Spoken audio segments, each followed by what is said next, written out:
Saul, o inimigo mais implacável de Davi.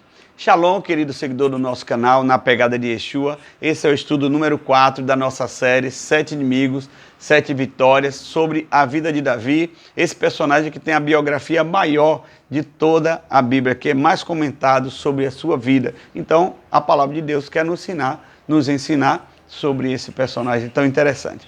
Nossa lição de hoje: Saul, o inimigo mais implacável de Davi. Dentro desse tema temos mais 4 lições. E a primeira lição parte aqui de 1 Samuel 18, 29, que diz que continuamente Saul se fazia inimigo de Davi. A palavra do Senhor declara que Saul era inimigo de Davi, não é?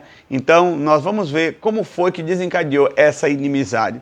Conta-se que depois que Davi venceu Golias e ganhou notoriedade em todo Israel, Davi ia e voltava nas suas campanhas contra os filisteus e ele procedia prudentemente, diz o texto. E Deus era com ele e abençoava ele. Até o ponto que um dia, voltando de uma batalha dessa, mulheres chegaram com seus instrumentos e começaram a cantar assim no meio da rua. Saul matou seus milhares, Davi matou seus 10 milhares. Na cabeça de Saul, aquilo entrou na mente dele. E aquilo foi algo que ele reprovou Davi na mente dele. E veio um sentimento pernicioso de inveja. Ele agora odiava Davi. Se tornou inimigo de Davi por causa dessa canção. Ele não passou nesse teste de Deus. Então existem muitos líderes assim, que permitem que a inveja entre porque um pupilo, um discípulo cresce mais do que ele. Isso acontece muito nos dias de hoje, é uma lição profunda. E Saul, na matemática do homem, fazia cálculo e dizia: elas me deram apenas alguns milhares e deram 10 milhares a Davi, agora só falta Davi me tomar o reino. E a inveja cresceu e Saul começou a perseguir Davi, tentou encravar uma lança 3 vezes no peito de Davi. Uma das primeiras lições aqui que nós vamos tirar é esta: nunca lute contra alguém que é amado e ungido por Deus. Ora, Davi, a palavra Davi significa amado. Davi era amado por Mical, a filha do próprio rei, a filha de Saul. Davi era amado por Jonatas, o filho de Saul, não é, o príncipe Jonatas. Davi era amado por toda a população. Davi era um homem segundo o coração de Deus. Como que Saul ia obter vitória lutando contra um homem que era amado de maneira plural, que estava cercado de amor, não é? Principalmente o amor de Deus. Então essa lição profunda: nunca lute contra alguém que é amado e ungido por Deus.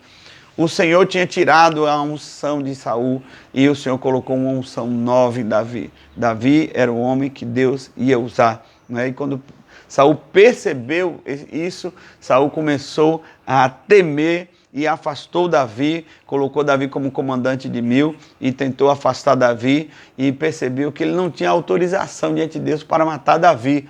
Então ele começou a tramar, criar um plano pernicioso, né? Essa é a primeira lição. Quem é amado de Deus é protegido por Deus, não dá para você lutar contra essa pessoa. Vai orar e buscar uma direção do Senhor, não é? Uma segunda lição: nunca deseje a unção de alguém, não é? A unção é algo, tem muito a ver com a nossa identidade. Mesmo que Deus pegue a unção dessa pessoa que você gostaria de ter e colocasse em você, a reação ia ser diferente, porque é outra pessoa, né? O original nunca se desoriginaliza.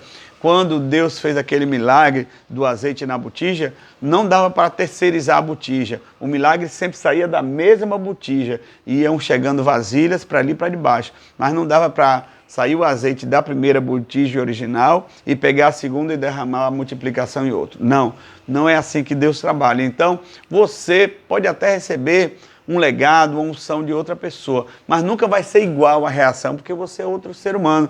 Então, o que é seu, ninguém pode roubar. Você também não deve invejar e desejar o que é do outro. O que é do outro, e Deus tem a maneira de trabalhar com cada um, não é? Uma terceira lição muito interessante é que nós nunca devemos negociar os nossos filhos por ministério. Nunca negocie seus filhos por ministério. Você vai ver nesse capítulo triste da palavra que Saul negociou Merabe, sua filha mais velha, e Mical. E ele dizia: vou negociar minhas filhas para Davi, para dar para Davi, que elas sejam como laço para Davi. Ele viu que Davi era um ungido de Deus, que ele não podia tocar em Davi. Então ele deu uma volta, não é? Como era que ele ia providenciar esse laço?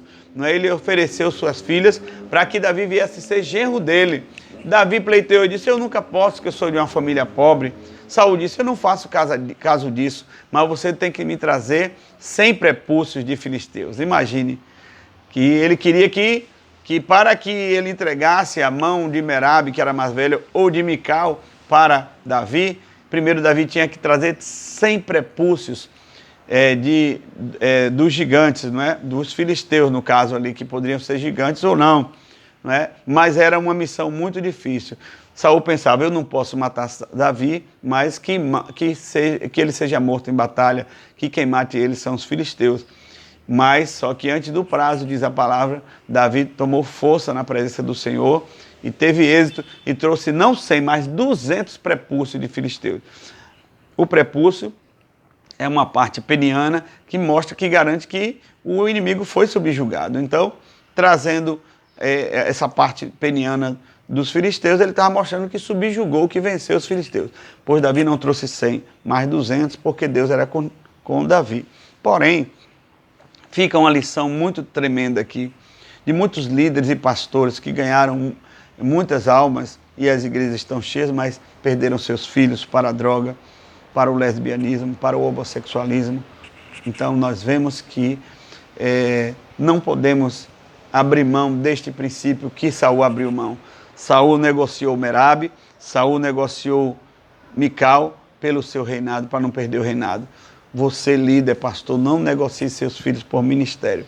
Mais adiante, nos textos, na morte de Saul, no dia que Saul morreu, morreram mais 3 filhos, caíram com Saul. Jonatas e mais 2 filhos, porque Saul era um homem que negociava seus filhos por ministério, né? De que adianta ganhar o mundo inteiro e perder sua família.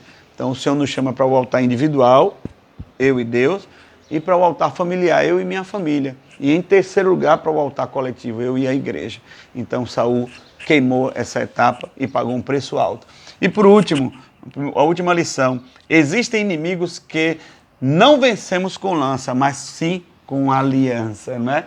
Enquanto Saul era implacável perseguindo Davi, Deus levantou uma ferramenta, uma arma tremenda a favor de Davi. Davi entendeu que ele não poderia tocar em Saul, porque um dia ele foi ungido do Senhor.